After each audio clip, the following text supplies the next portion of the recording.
Assalamualaikum warahmatullahi wabarakatuh. Kami dari kelompok 3 mata kuliah Akuntansi Keuangan Lanjutan 2 kelas F akan mempresentasikan chapter 18 mengenai likuidasi dan reorganisasi perusahaan. Sebelum itu, izinkan saya untuk memperkenalkan rekan dari kelompok 3. Yang pertama ada Bagus Mulyo Wicaksono dengan NPM akhir 323, Meiwana Krisdawati NPM 328, lalu saya sendiri Sita Rasmi Amarita NPM 331 dan Rizka Dwi Nur Fadila NPM akhir 335. Baik, yang pertama saya akan menjelaskan mengenai Undang-Undang Reformasi Kebangkrutan tahun 1978.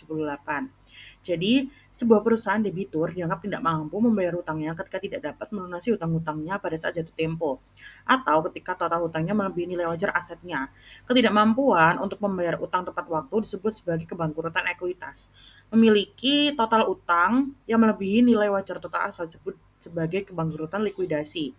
Perusahaan debitur yang bangkrut dalam arti ekuitas mungkin dapat menghindari proses kebangkrutan dan dengan menegosiasikan perjanjian langsung dengan kreditor. Perusahaan debitur yang bangkrut dalam arti likuidasi biasanya akan direorganisasi atau dilikuidasi di bawah pengawasan pengadilan kebangkrutan. Lalu selanjutnya adalah jenis-jenis dari kebangkrutan atau type of bankruptcy.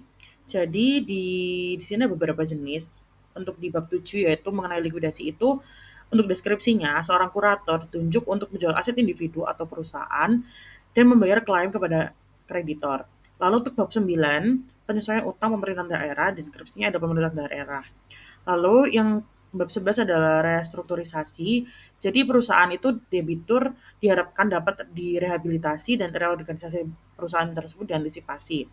Yakni baik kurator ditunjuk atau perusahaan menjalankan tugas kurator, debitur yang menguasai harta. Lalu rencana reorganisasi dinegosiasikan dengan kreditor, pemegang saham, karyawan, dan pihak lain agar klaim diselesaikan dan perusahaan dapat terus beroperasi selama proses kebangkrutan dan keluar dari kebangkrutan.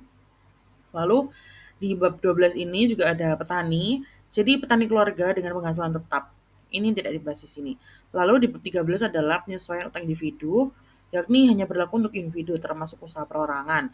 Utang tak terjamin kurang dari 307.675.000 dolar dan utang yang dijamin kurang dari 992.975 dolar.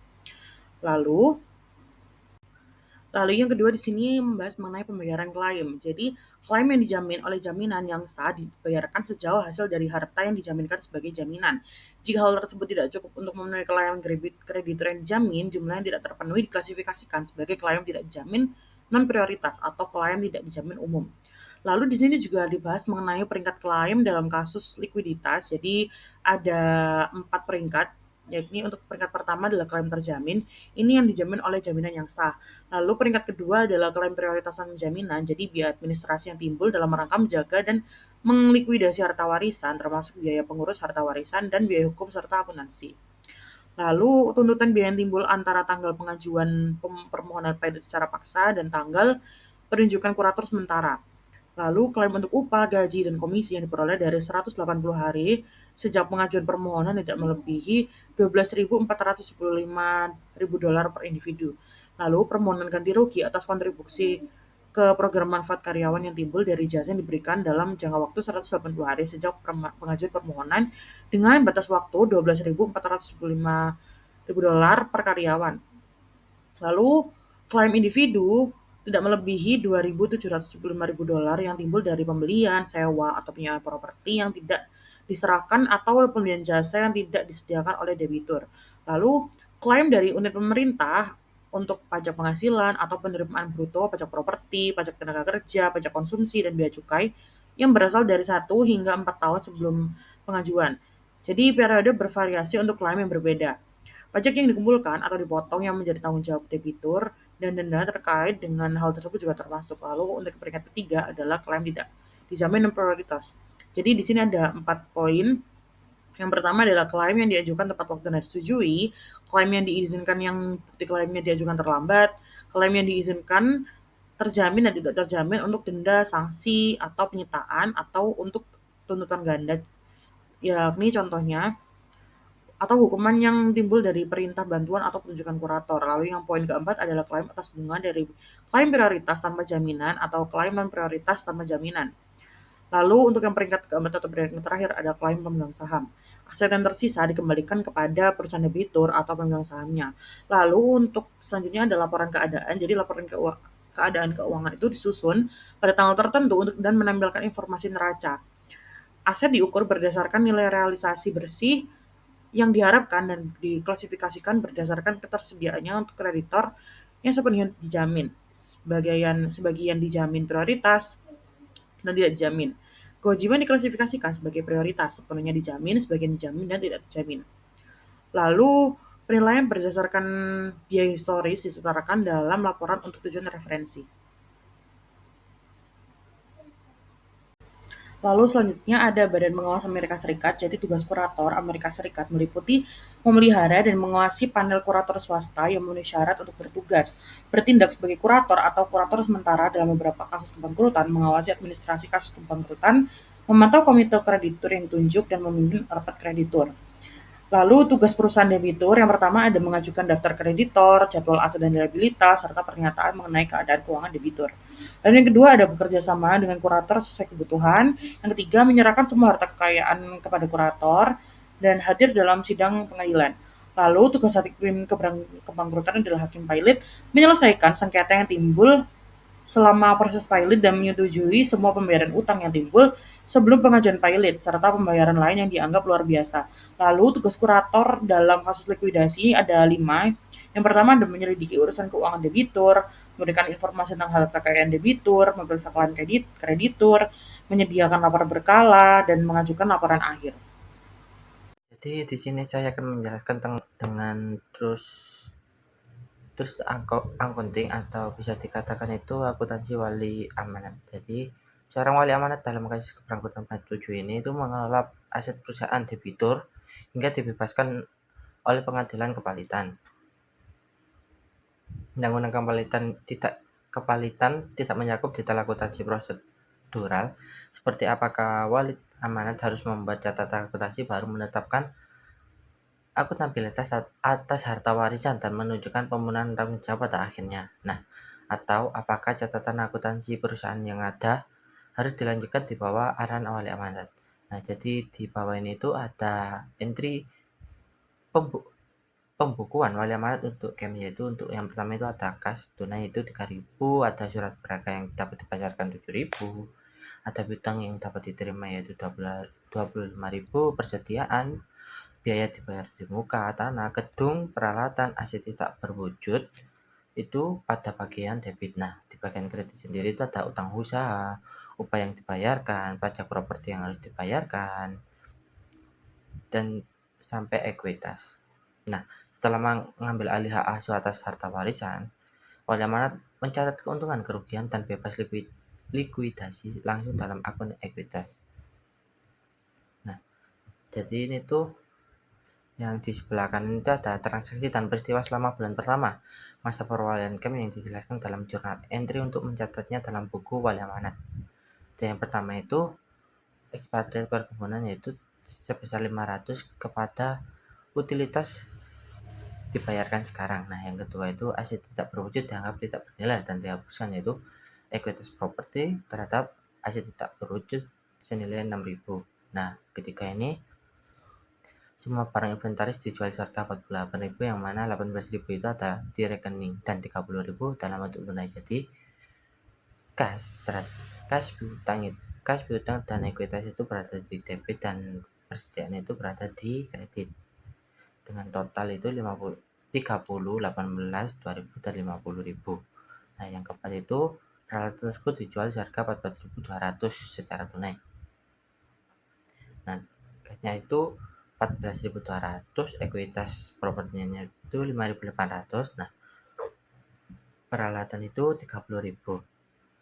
Untuk yang kelima itu upah yang dibayarkan itu 13.000, pajak properti yang harus dibayarkan itu 2.000 dan kasnya sendiri itu 15.000 dari upah dan pajak properti yang terutang pada tanggal 1 Agustus. Ini kewajiban prioritas yang harus dibayarkan. Yang keenam itu tanah dan bangunan dijual tunai seharga 64.000 dan hipotek yang harus dibayar dan bunga terkait dibayar. Untuk yang jurnalnya itu kas 64.000, ada tanah, gedung, ekuitas itu masing-masing 15, 40.000 dan 9.000. Hipoteknya itu 50.000, hutang bunganya itu 5.000 dan pada kas itu 55.000. Yang 7 itu polis asuransi 1.000 dengan kas pada biaya dibayar di muka itu masing-masing 1.000. Nah, yang ke-8 itu piutang usaha sebesar 21.000. Untuk jurnalnya sendiri itu kas ekuitas properti pada piutang. Nah, jurnalnya itu kasnya itu 21.000, ekuitas propertinya itu 4.000 dan pada piutangnya itu 25.000. Yang selanjutnya itu 21.000 yang diterima dari rekening diterapkan ke bank wajib bayar dan bunga terkait. Untuk jurnalnya itu interest payable yaitu 2.000, not payable 19.000 pada kas 21.000. Yang ke 10 itu biaya administrasi warisan sebesar $3.000 dibayarkan, ekuitas properti 3.000 pada kas yaitu 3.000.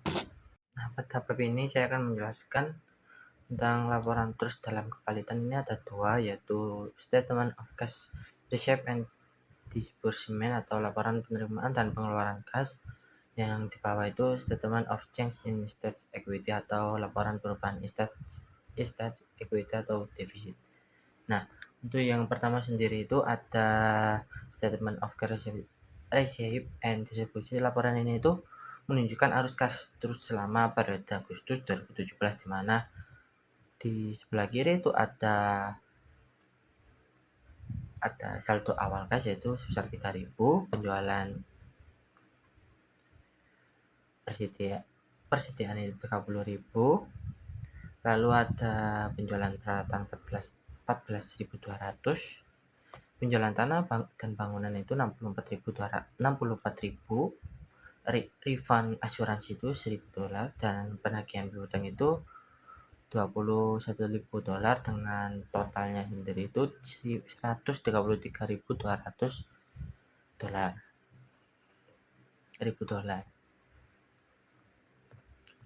Nah, di pengeluaran kas sendiri di disbursement di sebelah kanan itu ada gaji dan pajak properti itu 15.000, pelunasan hipotek dan bunga itu 55.000, pembayaran wesel bank plus bunga 21.000, biaya administrasi 3.000 dan total pengeluarannya itu $94.000.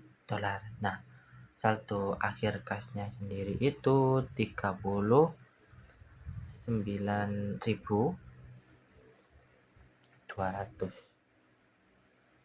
Artinya setelah semua penerimaan dan pengeluaran terus itu masih memegang kas sebesar 39.200. Nah, yang di bawah ini itu ada statement of change in estate equity atau laporan ini mencatat perubahan pada estate equity atau modal sisa dalam likuidasi akibat kerugian atau keuntungan dari transaksi. Nah, untuk yang pengurangan estate equity itu ada kerugian dan biaya sendiri itu di sebelah kiri yang ada utility bill discovery itu $500 itu. Ini tuh tagihan listrik yang baru ditemukan. Nah, yang di bawah sendiri itu aset tak berwujud yang dihapus $60. Ada rugi dari persediaan, ada rugi dari peralatan yang masing-masing itu $2.000 dan 15.200. Nah, selanjutnya itu ada di bawahnya itu ada piutang tak tertagih atau akun receivable word of atau piutang tak tertagih. Jadi itu sebesar $4.000, biaya administrasi $3.000 dan free terus itu $2.000 dengan total pengurangan itu $33.300.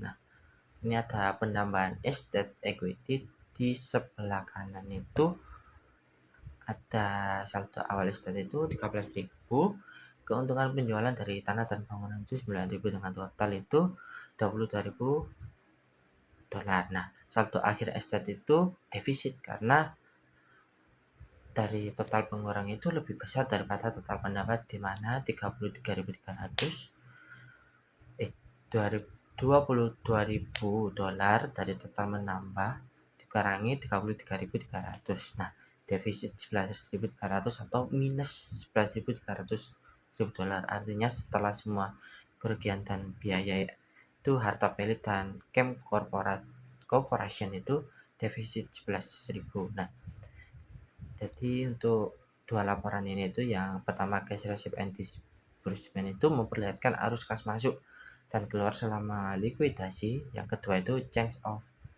in estate equity itu memperlihatkan apakah likuidasi itu menghasilkan surplus atau defisit atau bisa dikatakan itu menghasilkan plus atau untung atau rugi. Nah, untuk selanjutnya itu ada balance sheet dan statement of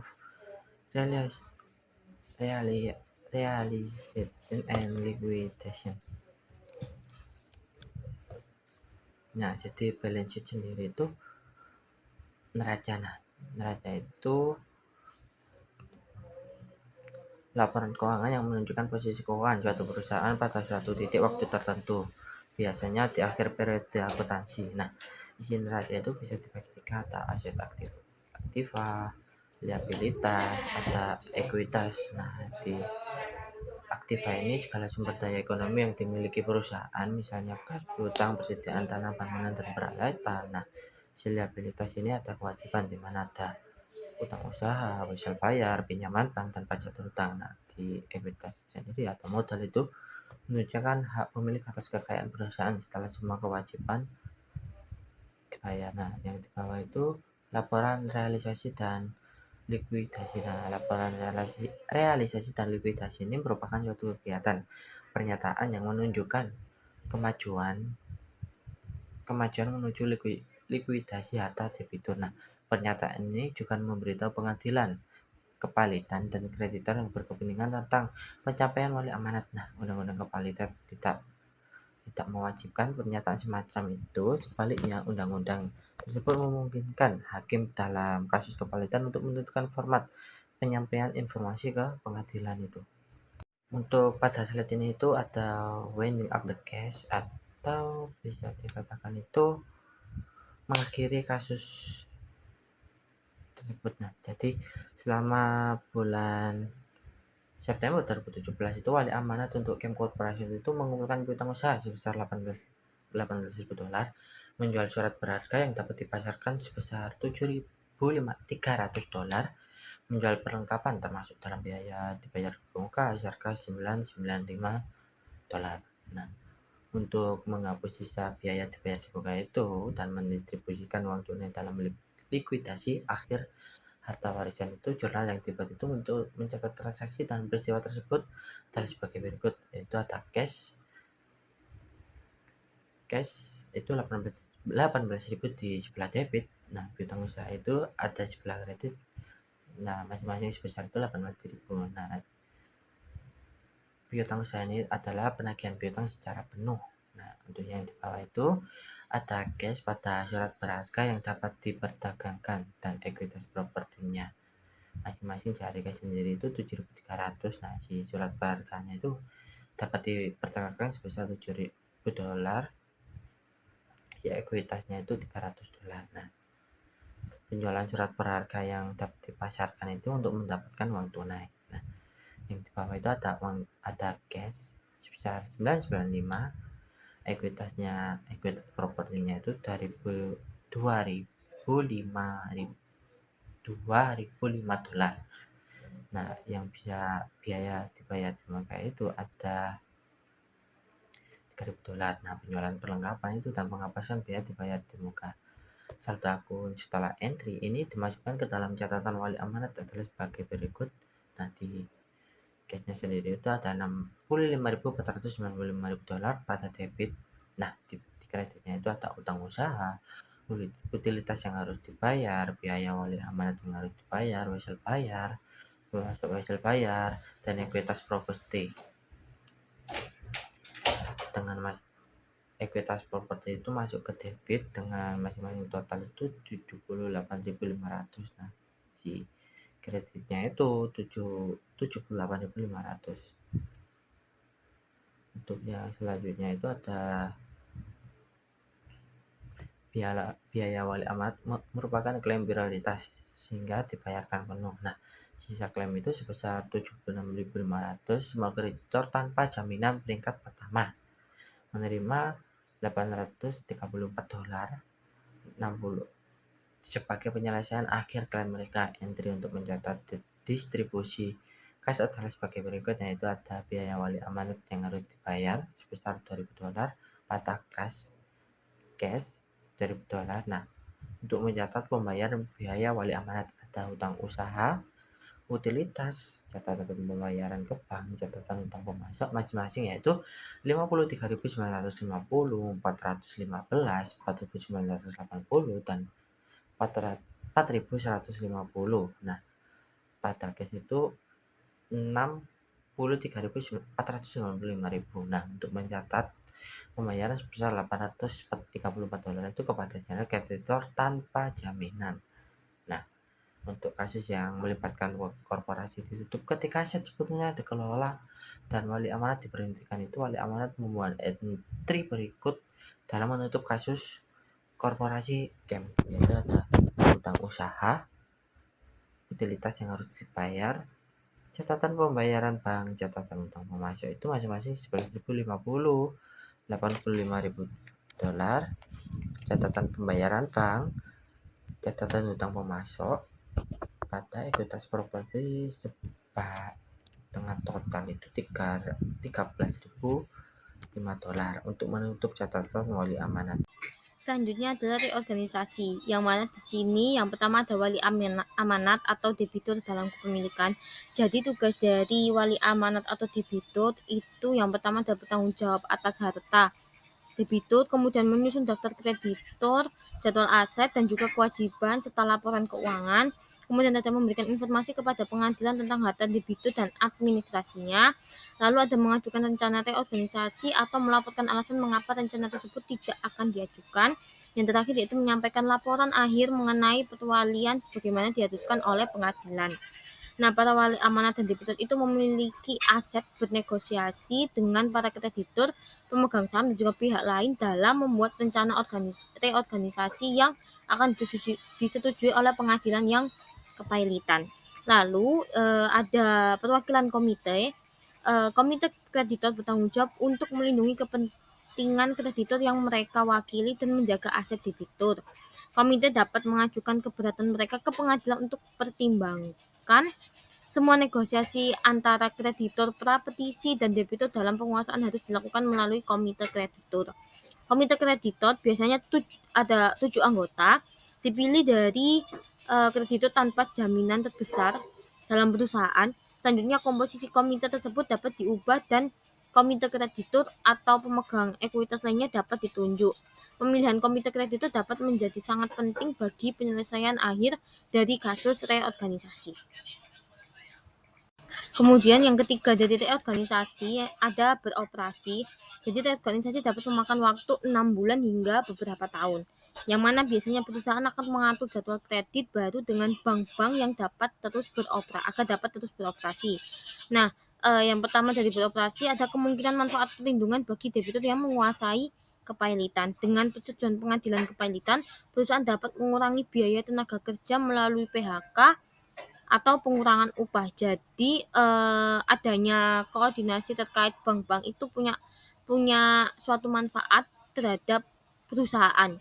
Kemudian ada kerugian terhadap pengajuan. Kerugian terbesar bagi debitur adalah biaya proses kebangkrutan, pengacara, dan penasihat lainnya disewa oleh komite kreditur dan komite pemegang saham serta oleh debitur, tetapi mereka semua dibayar dari aset debitur. Kemudian ada rencana reorganisasi. Hanya korporasi debitur yang dapat mengajukan rencana reorganisasi selama 120 hari pertama setelah perintah keringanan diberikan oleh pengadilan. Selanjutnya, debitur atau wali amanat, komite kreditur, komite pemegang sekuritas ekuitas, dan pihak berkepentingan lainnya dapat mengajukan rencana reorganisasi.